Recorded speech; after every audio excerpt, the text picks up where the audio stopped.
Thank you. It's really, really exciting to be here. It's kind of my kind of idea of a good time. I don't know what that's but spending the evening really discussing our power and our possibility to change the world. And it couldn't be in a better place to do that. And it's also such a privilege to just dig into the wonderful citizens with you, Jon. This is, this book to me is hope between two covers. As Freddie just said, my own work is about storytelling. I won't repeat what he's just, how he's just introduced me, but that idea of finding the news story that matters really, really matters to me. And both of the work projects that I've been involved in over the last few years, Atlas of the Future and Earth%, have connected me actually to Jon's work, his brilliant work. And over the years, I've been sort of increasingly inspired every time I've come across what Jon has done, what Jon has to say, and his colleagues at the new Citizenship Project, and how they've really helped organisations to re-see their relationships with people and come to understand that unlocking our energy and creativity and the care we have in all of us can be the key to the transition from our dying systems to the new ones that we need. And I've tried telling the stories that Jon has told me to others of this kind of new narrative, the citizen story that Jon has. But then I was delighted that he wrote a book, because he obviously tells it a lot better than my attempts, and so that really everybody can hear it straight from his wonderful mind. And it is, I really believe in it as an important book. Because it tells such an important story, and perhaps it's the most important news story that I know, because it's about believing in our collective power to make change. And faced with the reality of our deteriorating climate and ecosystems, I think we need that belief and the energy that it can unleash more than ever. As Brian Eno says in the foreword,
I started my career in the advertising industry, and as you've heard, and my first boss described that work to me as, he said, what you've got to remember is that the average consumer sees something like 3,000 commercial messages a day, and your job is to cut through that. You've got to make yours the best.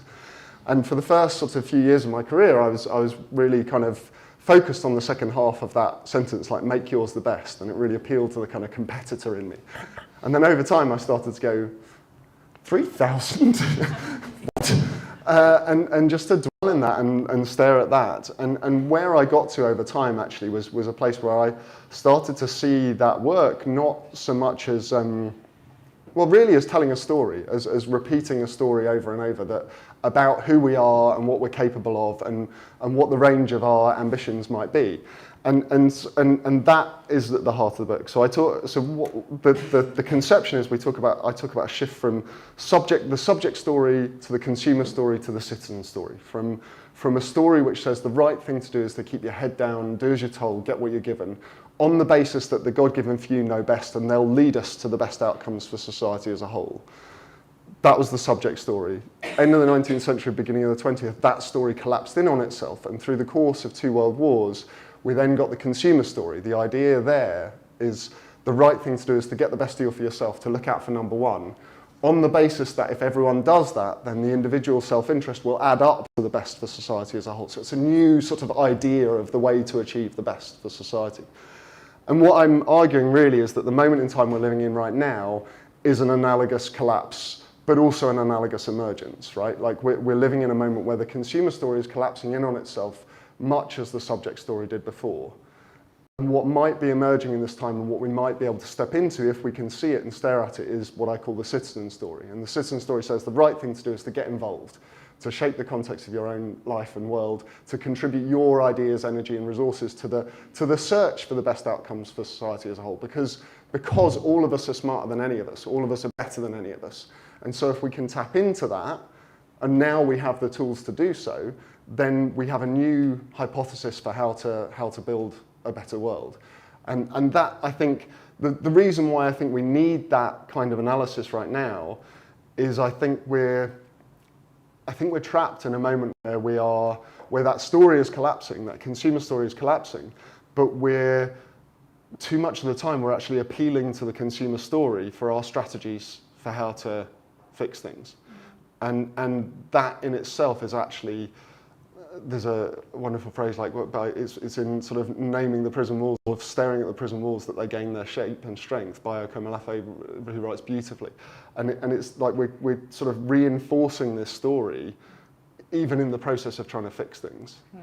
And so that's why I think we need this kind of naming at that level. So we may come back to whether we've left the subject story as far behind as that sort of narrative suggests, and that's already come up in this room tonight as to whether, are we citizens or are we subjects? We're going to come back to that.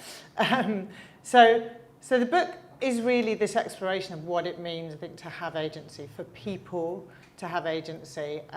I worry a bit about words like agency. I think those words get, empowerment and agency, these words get kind of overused and co-opted, and then I'm not sure if they're being used in the way that you really want to show us matter. So could you give me an example? What does it really look like? What does it actually mean to you in the citizen story that we should have agency? I just wanted to share with you, Kathy sent me a list of the questions she wanted to ask the other day, and I was like, I could spend a year writing 3,000-word essays in response to all of these. But you have to do some of them quickly. So she's also got permission to hit me.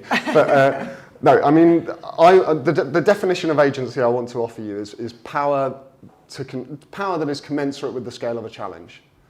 And I think that is very different to how often the idea of empowerment or agency is talked about in our world at the moment. And the example I'll give you, my favourite example in the book, like researching this, I was just like, oh my God, it's real, was looking at what's happened with the Taiwanese government over the last decade. And so you go back to 2012, and I'll unpack this a bit until Kathy beats me with a microphone. But you go back to 2012, the government was trying to was essentially telling a story of shush little people, just go shopping, which is a phrase I might return to. But they were saying the economic power-up plan is what we're going to do as a government. You can just stick to your lives, and we'll do the tricky stuff. And a group of hackers, software hackers, computer coders, started to organise, and the way they started was they built parallel websites to government websites, and they called themselves, in a beautiful artistic mode, they called themselves Gov0, because the URLs for all these websites were g0v.tw. And they were essentially participatory shadow websites for government websites. So people could kind of upvote and downvote spend items, or sort of take part in discussions online, and they sort of designed software to. And it kind of grew, and then and particularly among students. And then 2014 came, and the government tried to rush through a trade deal with mainland China, and it triggered an Occupy-style protest. So students, it became known as the Sunflower Revolution. The students protested and then occupied the legislature.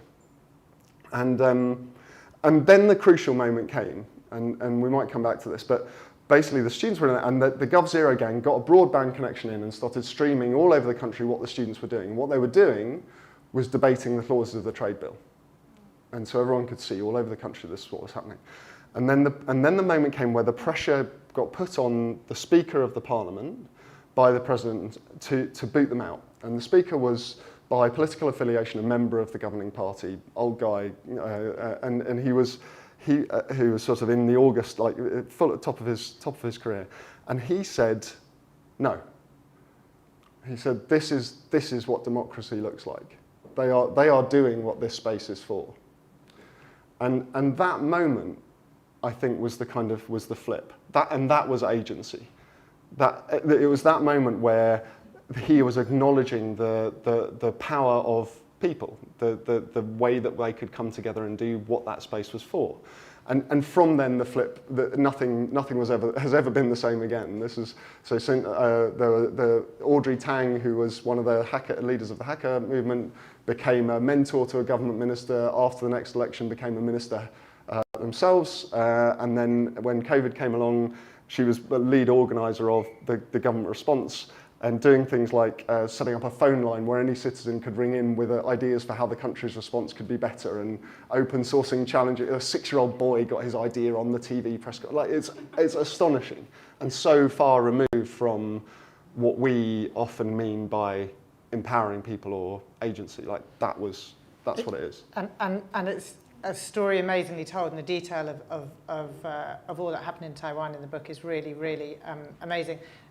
And there's a part that takes you onto, which is this question of really a switch from being an organisation or a person or a government that works to win people's trust, which I suspect is a position that many of us in this room can kind of think, yeah, I've done that. I think it's important that I can get people to trust me or my organisation or what we do. And really there's this absolutely fundamental switch, and kind of when you see it, it changes everything, which is, what about being an organisation that trusts in people? So it's not your job to win the trust, it's your job to trust people. Yeah, my head nearly fell off when I first did this. I was interviewing Audrey as part of the research for the book, and I said to her, people must really trust the government for you to do this stuff. And she was like, we actively don't want people to trust the government, because that's not what we're after. We want them to kind of hold us to it. What we want is for the government to trust people. And I was it sort of just came out of the mouth, and I was like, okay, cool, write that down. Hang on, because it is a massive flip. Yeah, I think it changes everything. So if we're step away from thinking about government, but even thinking about businesses and brands, one of the things you said, a quote from the book. So you're exploring really what some of, I suppose, the best brands out there, how they operate. The companies that are doing genuinely valuable work. But one of the challenges you present is whether the whole theory of change of a lot of those organisations isn't actually fundamentally flawed. You say the problem is rooted in the central falsehood that choice from a menu of options constitutes power. Discuss. Essay question number Yes. 4.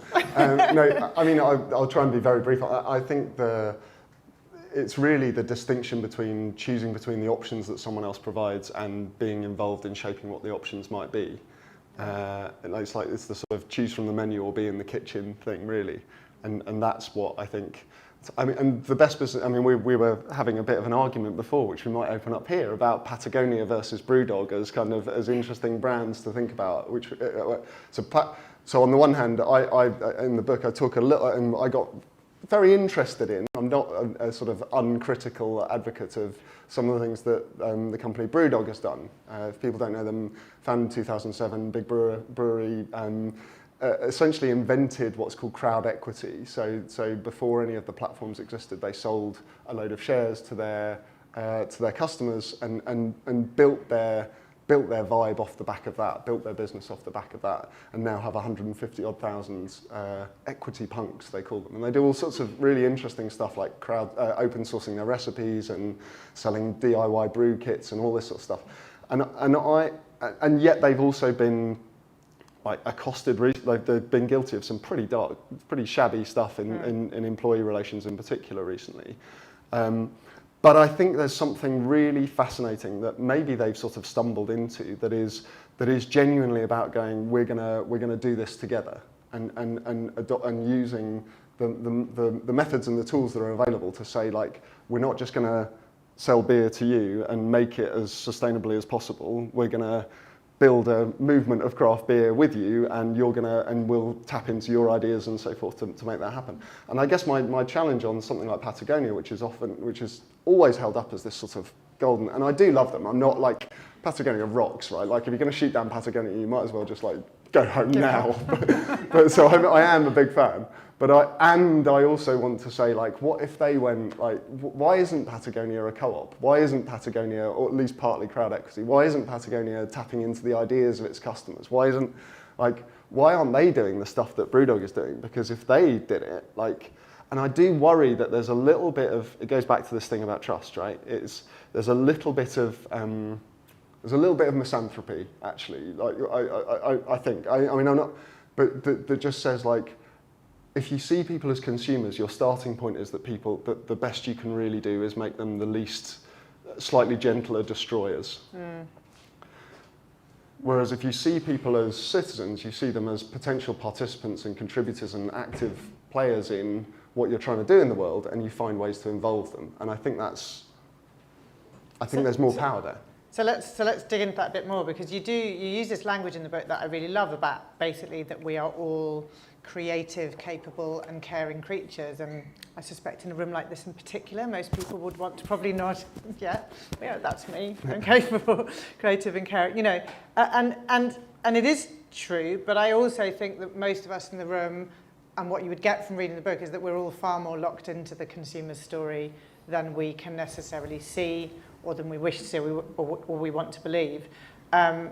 So can you add any more examples that really help us see that, you know, just how far we are locked into that story? I mean, I think there's something about, like, where we are on, I mean, climate is an issue that I know is sort of deep at the heart of your work, and I think we're still too much in the model of changing individual behaviour, reduce your carbon footprint. We're still there.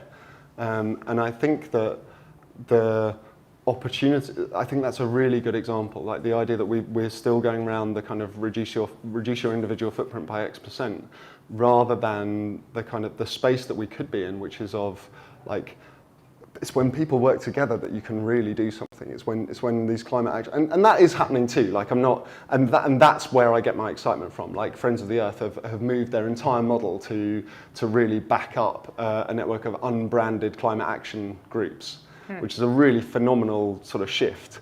But I think when we see the opportunities as restricted to sort of what we can do about our own individual impact, rather than the opportunity of, like, what can people do if they organise and find each other and build something. I think that's what it is. So stay with that topic, because it was a question I wanted to ask, and it's dear to my heart, but is this idea of sort of citizen NGOs? Because, of course, I don't think most people think that charities or NGOs are the organisations that are most locked into a consumer story, but actually your book sort of paints a slightly different picture, that in fact many charities are really a place still very dominated by the consumer story. So what changes, you know, what can change if an NGO or a charity really steps into the citizen story? So what I might do, I'll offer the kind of the model at the heart of the sort of second part of the book, which is really, we talk about purpose, platform and prototype, offer these sort of 3 Ps as alternatives to the old world of marketing. Has this kind of 4 Ps of product, price, promotion, placement, and that makes you think, what can you sell to people, what transaction can you do? Purpose, platform, prototype says, what are you trying to do in the world that's so big that you need people to do it with you? And then platform says, how can you create the opportunities for them to be part of that?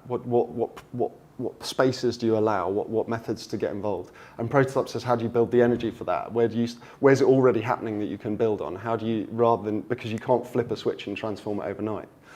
And so if I look at everything, almost everything through that lens, and it's happening everywhere, right? This is the joy of it. I don't want to come across as saying it's not, but it helps you understand where an organisation can get stuck. And maybe the best example is the work we did with I've been involved with over years with the National Trust, which when it started, that organisation was almost sort of a visitor attraction business on the one hand and a conservation charity hidden somewhere behind it. And the work we were doing was to say, like, what if you ask that question, what are we trying to do in the world that's so big we need people to be part of it?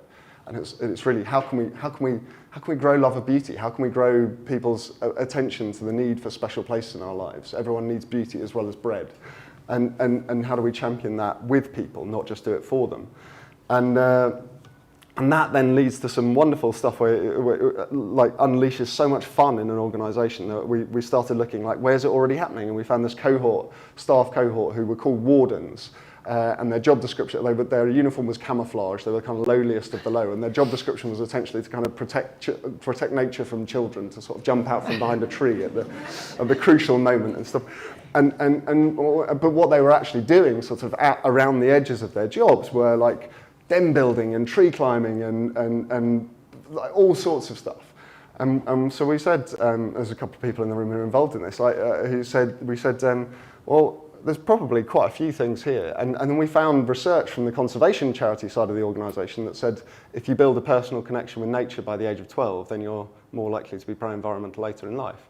And so we sourced a list of like all the things you should do before you're 12 from the wardens and from the, and in the process then realised that they weren't wardens at all, and they became rangers, and their uniforms became red, and they got trained in social media to sort of connect people to nature. And that sort of vibe of, and it is happening everywhere. Like we see it in this charities like Macmillan or whatever, like moving towards a model where it's movements of people working together to achieve something, with the enabling structures behind them, rather than sort of professionalised organisations delivering services to people. And I think that's the shift.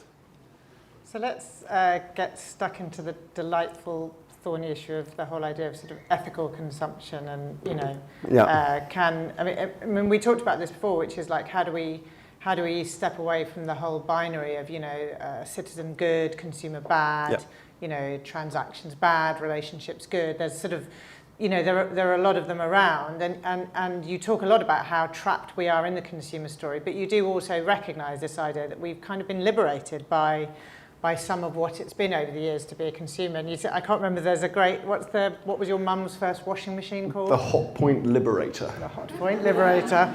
And I think it's very true. And I think many of us, and I suspect more women than men, but I'll debate that point over a drink afterwards, but have actually often felt liberated by things we have been able to buy.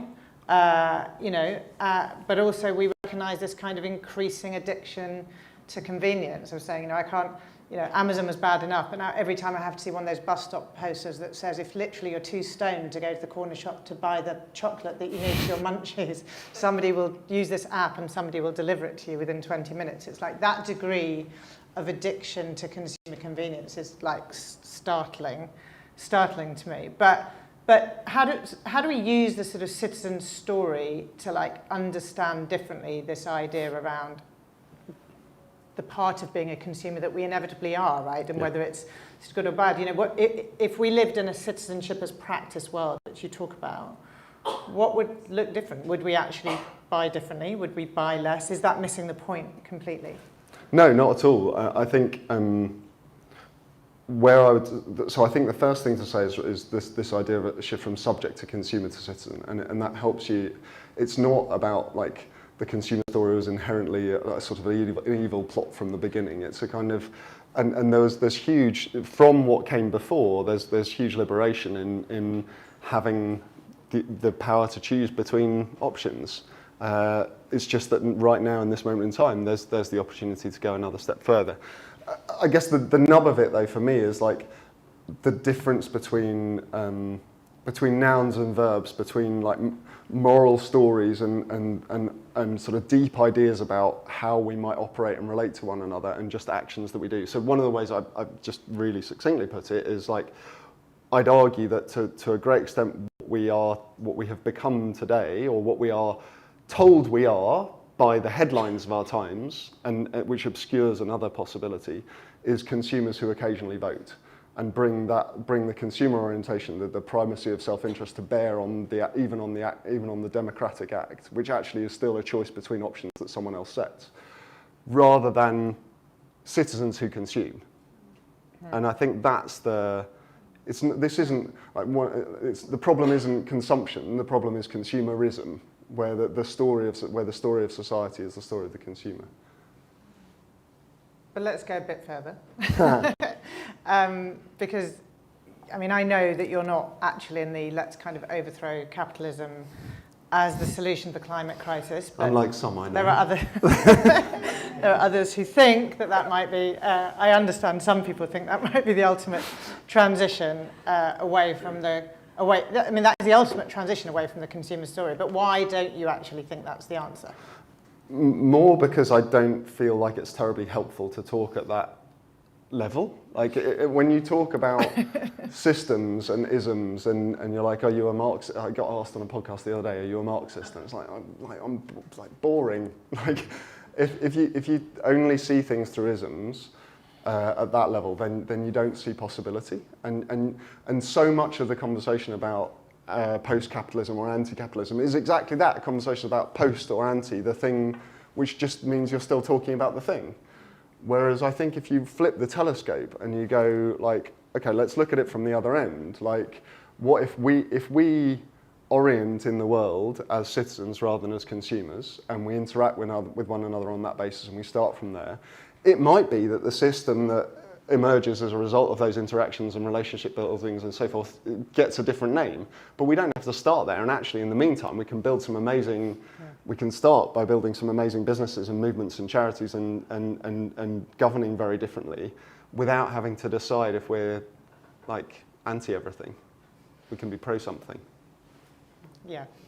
It's a better place to be pro something, but we might still debate that further. But we're going to, obviously, I think in a room like this, there must be lots and lots of questions. So I'm going to ask one more question before we open up to all of your questions.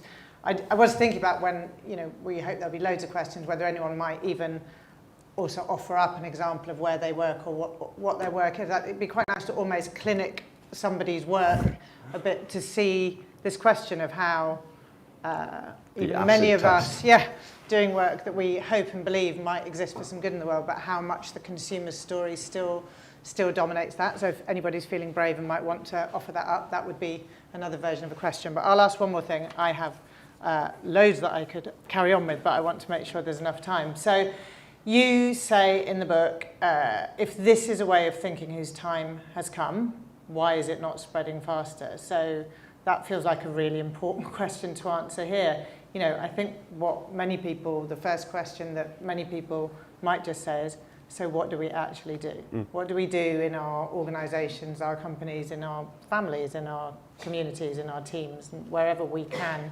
What is it you're asking us to do or encouraging us to do? I think it's a slight misquote, because I think what I say, this is everywhere.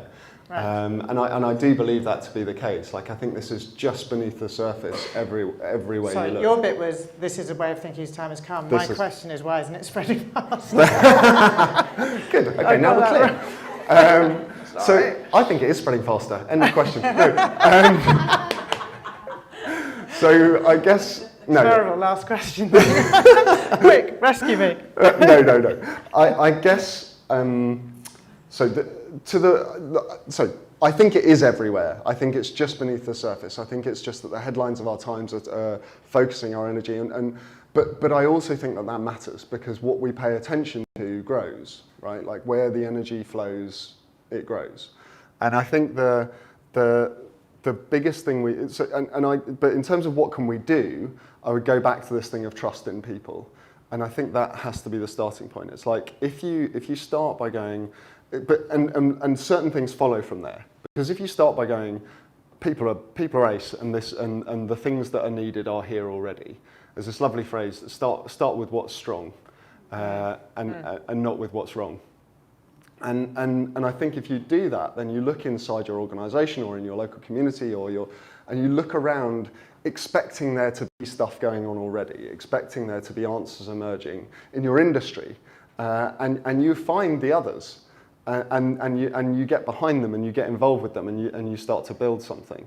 And I think that's very different to the sort of problem-solving attitude, the problem-solving orientation that comes from a kind of consumer story, which ultimately underneath it might not be explicit about it, but is a kind of assumption that people are a bit not that great. And so what we have to do is identify the thing that will sort of co-opt their sort of inherent self-interest. What was the quote in Let My People Go Surfing? You're saying, so even, the founder of Patagonia. Yeah, and again, I really don't want to come across as the guy who, they are doing wonderful things, like the stuff they're doing in community energy in particular is awesome. Yeah, but, it is. There's a phrase in Yvon Chouinard, the founder of Patagonia's book, Let My People Go Surfing, where he says, humans are the only animals that soil their own nest. And it's just a bit like I don't think we have to start from there, and I don't think that's where something like the Taiwanese government in this orientation has started. And I don't think that's. I think that power can. I think that shuts off an awful lot. Yeah. I had a burning question about storytelling, but I'm going to hold it until the end when we see how many people say. Could I get a show of hands to see how many people do have questions or immediate questions? We've got one here. Oh, so 3. Can we take from lady in the amazing jumper, which I love. Which therefore should be on camera, I hope, immediately. Hi. So, in a way, I'm torn by what you say. So half of me totally gets the idea of trusting individuals, especially in small situations when you're talking about your business or your enterprise. But the cynical part of me thinks that we kind of tried to do that once before, and it was called the internet, and it sort of ended up as a big, horrible sewer of misinformation and abuse. So how do you, is it about small groups and not large groups? How do you get the best out of people and not the worst out of people? And sort of wrapped into that, the world is a really, really complex place. Look at Brexit, right? How do we get it? And people want simple solutions to complex ideas, but that doesn't work, especially not if we're talking about sustainability. It's so hideously complicated and multi-layer. So how do you make sure that you're harnessing people and getting the best out of them and not just defaulting to simple solutions that are unworkable and end up in a horrible mess? Right, so shall I go, or do you want to? No, go with that one. I mean, we said in particular that we'd be surprised if somebody in particular didn't bring up the whole question of the tech platforms and why hasn't that been more of a force for good? So I think, great question. I think, so I want to respond with a case study actually, and one of the stories that I love most, which is the Irish referendum and the background and how that happened in 2018. So. Do people know? So the Irish abortion referendum, 66% of the population voted to repeal the 8th Amendment, legalise access to abortion up to 12 weeks. What isn't talked about so much is that the proposal to legalise access to abortion was developed through a citizens' assembly. So 99 Irish citizens, representative of the national population on lots of different demographics, brought together 5 weekends over 5 months, calling witnesses, deliberating on the issues, and getting to that proposal that was then put to the population. And what you had then in the campaign, Fintan O'Toole, the Irish Times journalist, called it a situation that was immune to the usual hacks and so forth, because people like me, people like you, people like had been part of the process and were just able to go on there and say, no, like this is the conversation I was part of, and that's where I started, and that's where I've come. And I think there's something, so I'm not glibly saying, throw open the doors Like, it'll be fine. I'm not that naive, but what I do think is that if you start from a basis where, I think maybe the way I put it was, given the right conditions, people can and want to shape the world for the better. And the trick is in creating the conditions rather than channeling people's self-interest sort of to some outcome that they wouldn't really have wanted because they're not that nice. And so James Fishkin, who's the Stanford professor who's done a lot of the development of the theory behind these sorts of approaches, calls it democracy under good conditions.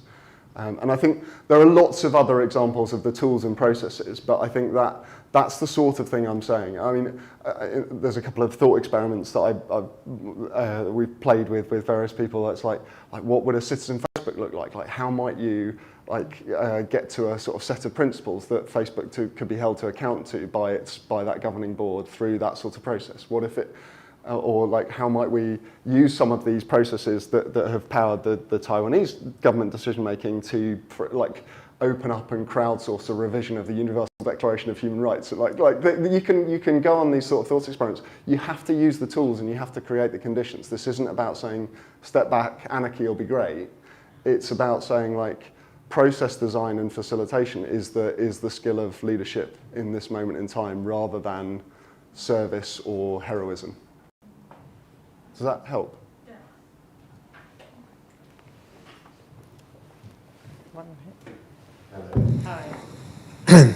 Hi. You mentioned the Citizen Assembly then. That's kind of the direction of travel that I wanted to go in. So maybe we've just opened the door to it anyway. If the consumer story is falling apart, collapsing in on itself, the architecture, as I understand it, of citizenry is often understood within the sphere of democracy. Those are most of the levers that we've got. The way I would look at it is the democracy story is collapsing in on itself as well. And at least consumerism is honestly rapacious, clearly lying and deliberately to extract profit from us. And there's a dishonesty to democracy at the moment. It still literally means power to the people, but very few believe that. We're a hair's breadth away from losing faith in it altogether. So where does radical citizenry come into it? Because if the emergence of citizenship is coming out of the collapse of consumerism, I buy that. But if democracy is collapsing around me as well, how does that place? Where do we go next? I mean, this is just the space that I'm so excited about at the moment, which is a really good.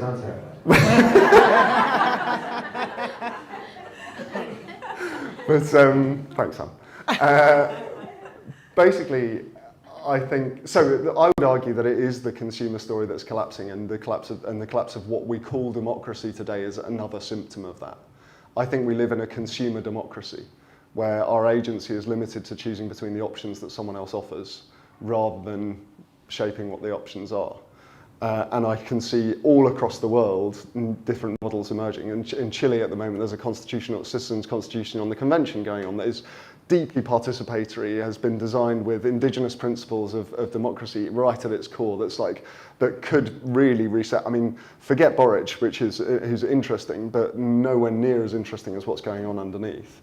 In Paris, the city of Paris people has now got a standing citizens' assembly that has effectively replaced it's an analogy to the House of Lords. It's like an upper house that has two key responsibilities. First, to hold the elected council to account, and secondly, to commission up to 3 or it might be 4 issue-based citizens' assemblies every year. And also they're doing 100 million euros a year of participatory budgeting. Like, it's astonishing, and it's a couple of hours away. And so the next democracy is upon us, but we're it's what you pay attention to matters. Where the energy goes grows. Like, we're staring so hard at the collapse of democracy that I feel like I'm over here going, guys, there's a thing you might want to. If we need a thing, we might want to look at this thing. It's here. So, yeah, that's basically that's why I wrote the book, right? It's because in March last year, in May 2020, we thought we were all told stay alert when we could have been. If you remember what was going on in March 2020, mutual aid groups, street WhatsApp groups. Who was in a street WhatsApp group? right? Like, who was playing street bingo? Who's like, it was all happening. And what could have happened in that moment was some of the stuff I talked about in Taiwan. We could have got behind it. But, and I'm not, I want to be really clear, I'm not saying that's this government. I'm like, whatever. But the deeper thing is the possibility of different structures and ways of organising that could unlock that. Sorry, I'm talking too much. No, but I think that thing about, you know, finding the other people, right, is so key. And so what I took from the book are all these examples that when your eyes are open to them, you start to look at everyone and everything in a slightly different way. And so, you know, even back to some of your concerns, you know, you try to reimagine what the whole Brexit process might have been like if more of us had found each other with perhaps the right kind of ideas or tools or understanding of how other kinds of and if I could just finish, I'll be very quick, Freddie, I promise. But I think I go back. The thing I would want to leave people in the conduit with, really, is that Speaker Wang moment in Taiwan, like the person in a position of power who chose to come in behind and open the door, and that because humans are citizens by nature. This stuff will bubble up everywhere. People will always organise and try and build a better and do better. But it's whether the organisations, and it's not malice, it's more likely to be a hero complex. It's more likely to be a desire to be the saviour rather than be the support that stops us from doing it. And so, like, this is an influential space. These are influential people. Like, moments will come up for you when you could look at what's going on, and you could try and save, or you could try and like open space and hold space and let it and get behind what's already happening and see what's already there. And that would be my kind of parting invocation, I think, because I'm being told to be quiet. Can we take two questions? Oh, so can we hear? more? No, there's more. Okay, sweet. Take Paul's question, and then there's a question of theirs. If we can hear both, because it's interesting to see if there's any themes. Do you want to? So yeah, I want to come back to. I love purpose, platform, prototype. I mean, we set up the conduit to do those precise things. So I'm definitely getting this book immediately and consuming it from cover to cover. But I guess. The question I have is what climate does to our calculus, because what we're living in is a moment where time matters, and the opportunity costs of pursuing a path that doesn't produce a beneficial result is of real consequence. Amen. And so there's one mode where you can say, abandon government. Let's go where the water's warm. Let's get entrepreneurs and capital and innovation and tech and research and throw everything we can in it in as radical a way as possible. Let's fuel a just green transition from the bottom up here, because the friction points and the obstacles are lower. Or we can say, and I'm a fan of both governments, so don't get me wrong, we can try and wind our way through these Byzantine corridors and re-architect governments. And citizens' assemblies, I think, are an awesome example. I'm a fan of them. Referendums, I think, are interesting. Ireland is a wonderful example. I completely agree. But it seems that path feels harder, less potentially productive. And if we had 50 years, I would say, let's use all of the above. And if we have 10 years, where do we choose to allocate our time and resources? And I think, so I'm an enthusiast of the idea, but make the case for going down the harder path, as it were, if you believe it's the harder path. And no paths are easy, to be clear. Okay. There we go. Can I just think, we'll take them separately if they're completely unconnected, but there may be themes. So no, please let us know what your question is, and then thanks. Big fan, Jon, for a number of years, so thanks for putting it all in a book as well. It's brilliant. I've been thinking about how do I explain this new narrative to very different audiences. So when I work with people who are not activists and are scared of activism and scared of change making and want to avoid it, but also want the world to be a better place, I'm thinking of the 80-year-old people who don't see themselves as having any power and have grown up in a very different consumer narrative of just tell me what to do, I can do my little bit. And then young 18-year-olds who I have to sort of burst their bubble a little bit and say, yes, you have lots of power, but you need to be collective in your thinking and not individualistic. And if you don't get a quick win straight away, you haven't failed and you can still make a difference. Sorry, I'm very nervous. How do you talk about this to those different audiences coming from new power and old power and different generations, if that makes sense? Thanks. So I think there are some connections, but you may want to tackle them completely separately. I mean, there's really the big question of what climate does to this equation, but I think there's also a question, so there's something about time frames here that threads this together. You know, there is these narratives, how does an 80-year-old and an 18-year-old see this? And they also see it partly through the lens of, increasingly through the lens of climate. And I think it touches on something that came up earlier in the room where I said I was sure we'd get back to the question of the subject story as well, because I think somewhere in, was it within your question, there's the alternative that there's a pure subject story response almost to climate. We were talking earlier, so if, you know, that Yuval Noah Harari has become a climate activist. He's joined the movement, which is great. A brain like that, and the proposition he's pushing is the one that says, and it's not, he doesn't claim it's his idea, it's been around for a long time, that it's 2% of global GDP fixes the climate crisis, and that's the campaign in effect that we all need to sign up to. And then, you know, use the example that, you know, when COVID happened, it was about 15% of GDP that was mobilized to kind of deal with it in an unbelievably short space of time. But there's something here about how do you tackle different audiences, competing timeframes, that sort of crunching gear of urgency, short-termism, long-termism. Go. Just do that then and we'll be all fine. Sorry. Like, I thought Kathy's questions were tough. Jesus. Paul, I think I'm actually not really advocating playing the corridors of power game. I'm more, and I think the Taiwan example again, like I keep talking about it, but I do think there's a lot to be taken from it. Like that the hackers didn't go and try and influence Taiwanese digital policy. They built shadow websites of government and created a different, so thought experiment. What if, well actually it almost happened, didn't it? When Extinction Rebellion first landed, right? There was incredible energy. My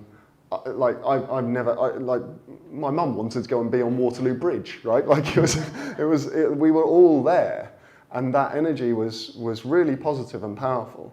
And then they effectively got one of their demands, which was the climate assembly, but then sort of didn't back it, right? They said no to it because it wasn't perfect, and I hold my hand up, and I'm not like I'm as much as I'm a fan of Extinction Rebellion as of Patagonia. Actually, I love them, but and think they're deeply important.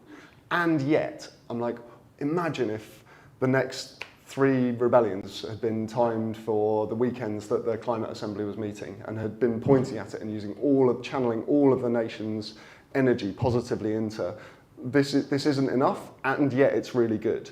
Like, what would that have done, not just to climate in this country, but to our ideas of what democracy is and might look like? And I think we could build that again. I think you could act. And the other lesson of the Taiwan stuff really is it's not slow, right? Like those guys built a regulatory framework on Uber in 4 weeks that's still pretty much the most successful anywhere in the world by doing a participatory process, because you generate legitimacy in doing it. And I guess ultimately I would just, in the numbers required, like you try having a conversation about unlocking 2% of GDP without some role for conversations about states. I think, I don't know how you do it, but so I guess that's some kind of answer. I don't think it's a perfect one, but I guess to be clear, the important thing is I'm not saying like lobby for policy change. I'm saying build demonstrations of how government might be, because the tools are all there, they're open source, we can do it. And then just as the Taiwanese did, create those moments of opportunity to step into that story and challenge the speaker wangs of Britain to open the door, and other countries. In terms of how we communicate, I mean, I should just draw people's attention to the fact that the person who asked the question is an utter genius. So if you haven't come across the concept of craftivism and gentle activism, look it up. But I think the idea of sort of asking for change in ways that start from love is actually is probably the principle that I would draw. If people didn't hear that, Sarah just said, answer my question.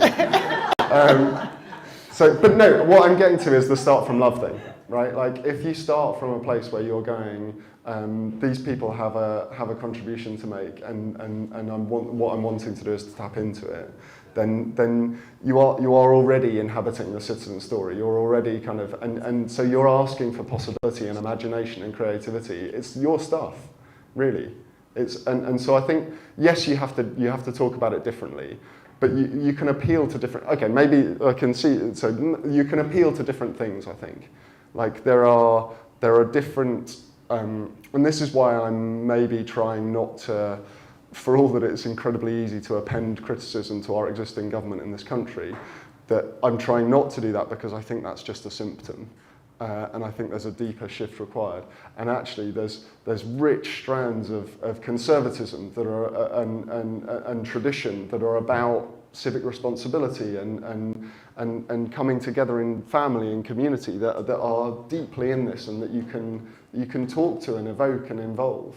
And equally in the sort of there are strong strands in the kind of radical, the energetic, the kind of the everything screwed, that you can say, well, just start from love and like we can and don't start from anger, and we can build something rather than destroy it. I mean, it sounds cheesy and trite, but I do really mean it.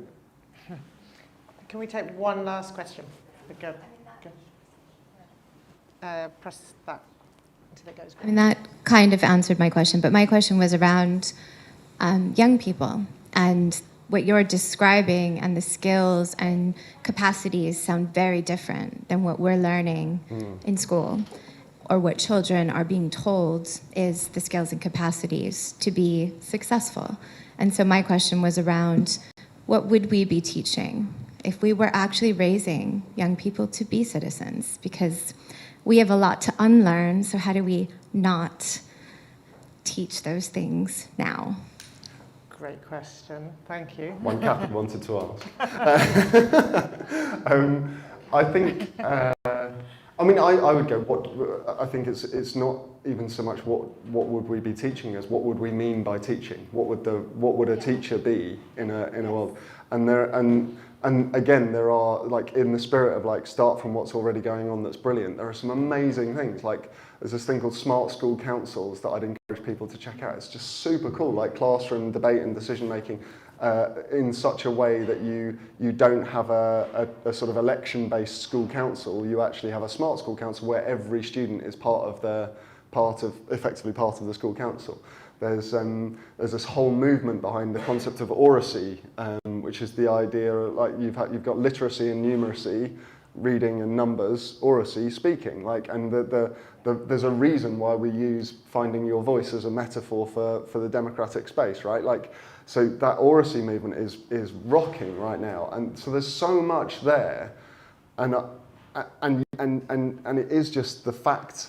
Like, I guess the way I see where we're at right now is that it's like there's this thin veneer of consumer story, these thin sort of fragments kind of holding, and yet they're all that we read about, and anything could break it. I mean, one last thing, there's so one of my favourite things that the Taiwanese have done that's really relevant to where we are right now, they basically, their response to misinformation during COVID has been to do what they call crowd memeing, where you basically post misinformation memes on a website and challenge the population to out-meme it, to create something that will share more and go wider and go stickier. And like, and it's young people, it's kids that have been like smashing this out of the park. And back to your question at the beginning of like, what is agency really, and how do we use it in a way that's meaningful? Like that is a population that feels it has agency in the face of deep misinformation and in the face of an enormous neighbour like towering over it. And yet, like, we're watching the onset of horrible things just like on the edge of Europe. And I mean, how many of us feel we have any agency in misinformation and cyber warfare and this sort of stuff? And I think, yeah, so, but that sort of thing is like, actually young people have so much to contribute because they understand the space and can be in the space, and we can all learn from them in that as well. So yeah, I hope that's some kind of answer, even if it did go a bit in a funny direction to current affairs. Thank you. I believe we need to draw it to a just about close. time, yeah. So thank you, Jon, and thank you, Kathy, for illuminating this book and leaving us all wanting to rush to buy a copy of it, which you can Rush do. to buy a copy. The irony of the closing call to as you are. action. I'll leave you with that irony. But also with conscious consumerism in mind, a lot of us may be wearing pieces of clothing or holding pieces of electronics manufactured in Xinjiang, manufactured by the Uyghur Turkic populations of Xinjiang, and we'll be shining a light on what is essentially a genocide in Xinjiang this Wednesday in our programme. So it does slightly relate to this evening's event. For those of you who haven't booked to come, do consider coming along. It'll be chaired by our co-founder, Paul Fensale, and we'll feature some of the people behind the Uyghur Tribunal and two speakers from the Uyghur World Congress. So just to pique your interest in that. Thank you for those of you who've joined online, have been watching the stream online. And please join me in one last time in thanking Kathy Runciman and Jon Alexander.